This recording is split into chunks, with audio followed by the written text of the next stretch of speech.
Science in the modern day can mean practically anything. With so many disciplines out there conducting such vigorous research across so many fields, there are so many practices that can be considered scientific. Sometimes this means examining the artefacts and people of the past, delving into archaeology and history. Sometimes this means diving into the future, advancing our understanding of the latest technology to help us advance as a species. So today, here at Unexplained Mysteries, we will be taking a look at 3 interesting discoveries from various scientific disciplines.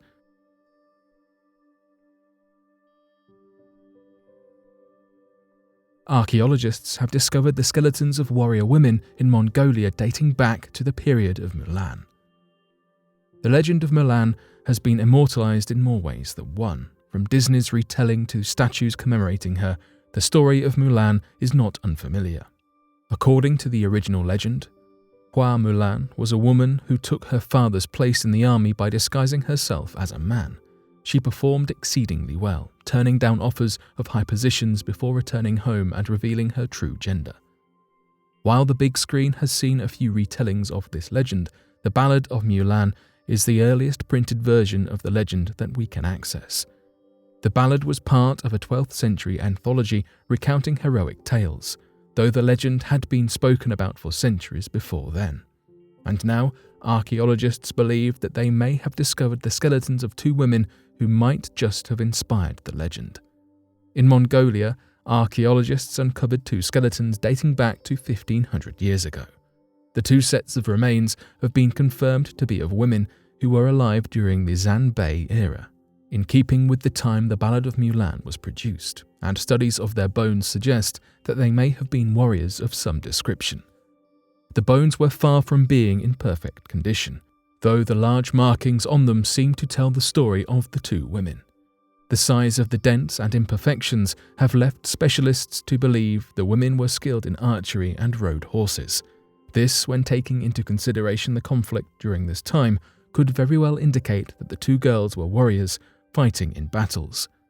Nothing about the skeletons or the area they were found show the name Hua Mulan, though there are other things that point towards these 2 strong ladies being the legend's inspiration.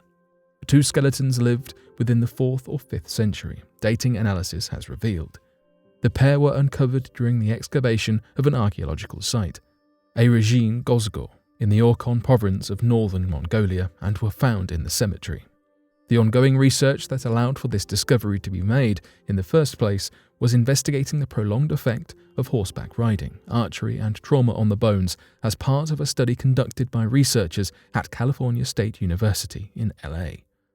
The team did more than uncover the bones of these 2 women, however, as remains were found from a total of 29 burials. The research study has been led by Christine Lee and Yahira Gonzalez, 2 bioarchaeologists at California State University, and has uncovered 3 groups in the archaeological site in question. These 3 groups, while distinct, lie side by side on the same site. The 3 groups seen are the Xiongnu and Xianbei and the Turkic people, all of whom occupied the Mongolian steppes from 2,200 years ago. The historical timeline is as follows. The Xiongnu lived in the region 2,200 BC years ago, before the Xianbei took over approximately 350 years later, followed by the Turkic people who followed 1,470 years after that. These skeletons suggested the women were both skilled in archery and horseback, unlike many who were skilled at just one or the other. It was commonplace for women to be excluded from army recruitment, whereas 1 man from each family was expected to go, much like in the modern retellings of Mulan. Christine Lee said the ideal woman was helpless and docile, while being in the north, in Mongolia, they're not. She continued to state they were probably badass. Could these findings suggest some form of gender equality was in fact prevalent? Only more research will tell. We may never know if these 2 women inspired the legend of Hua Mulan, though the evidence certainly suggests that they might have. Gold lotus flower pendant from Queen Nefertiti's time found in Cyprus. Queen Nefertiti was a queen of the 18th dynasty in ancient Egypt, wife to Pharaoh Akhenaten. She and her husband are best known for their religious revolution, as they practice monotheism, worshipping only one god, Aten, or the sun disk. Some believe Queen Nefertiti ruled alone as a sole female leader before Tutankhamun took power. Her bust, displayed in the Berlin News Museum, is one of the most replicated pieces of art from within ancient Egypt. In Cyprus, a lotus flower pendant studded with precious gems was found back in 2018, and it's been likened to one worn by Queen Nefertiti. It was found within a series of tombs and is one of hundreds of precious items that had been buried with people's remains. These were found across the Mediterranean and include ceramics, jewellery, and gemstones. It was a team of archaeologists from the new Swedish Cyprus expedition who managed to locate and look into these two tombs, dated back to the Bronze Age. The pair were found in underground chambers in Halas Sultan Tek. The findings did not stop at two tombs. The team also uncovered a grand total of 155 human remains and more than 500 goods buried with them as part of the funeral practices. These precious possessions were stacked on top of the tombs in layers. Professionals say this indicates that the same chambers were used over multiple generations. Excavation leader Peter Fischer, a professor of historical studies at the University of Gothenburg in Sweden, explained that the evidence points to these being family tombs reserved for the elite ruling class. He cites this by saying that the skeleton of a 5-year-old girl was found to be buried alongside a gold necklace, gold earrings, and a gold tiara, indicating her family was powerful and wealthy. The keepsakes buried with the deceased can tell us a lot about the cultures in which they came from. For example, what or who do various vessels depict, and what materials have been used. Gold, silver, bronze, and ivory were all present in this discovery.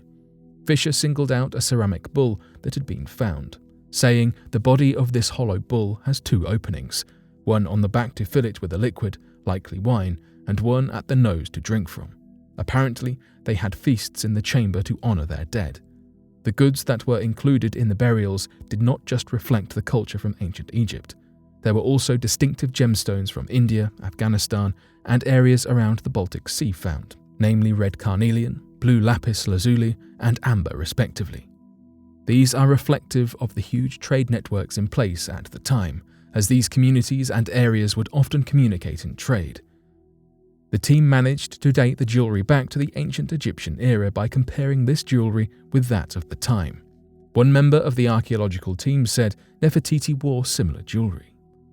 The tombs themselves might seem to be the most exciting part of the discovery, though the information really comes from the artefacts within them. We can learn about trade routes, how different classes were treated, and the religious significance of many artefacts. The discovery is only just beginning. World's first living robots can now reproduce. We might think of clunky machines when we picture a robot or a sleek, elegant cyborg. These futuristic concepts are on the horizon and in progress, yes, but a new sort of robot is also on its way. These robots are alive and they are starting to reproduce.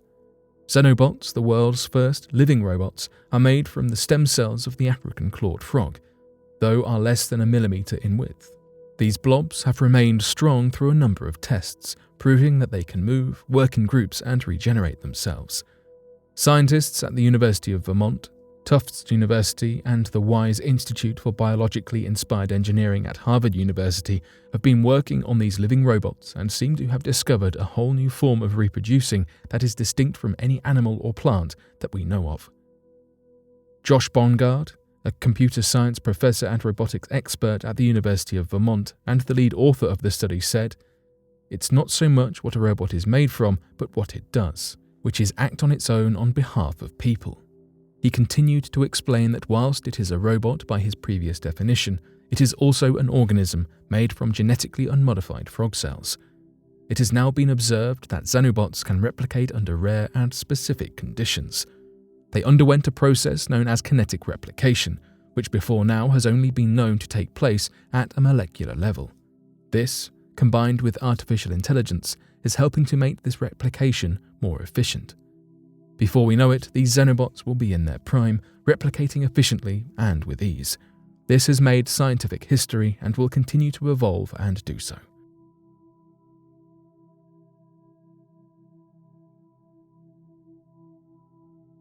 But what do you make of these interesting discoveries? Be sure to let us know your thoughts in the comment section below and help us by growing this community while working to solve these unexplained mysteries.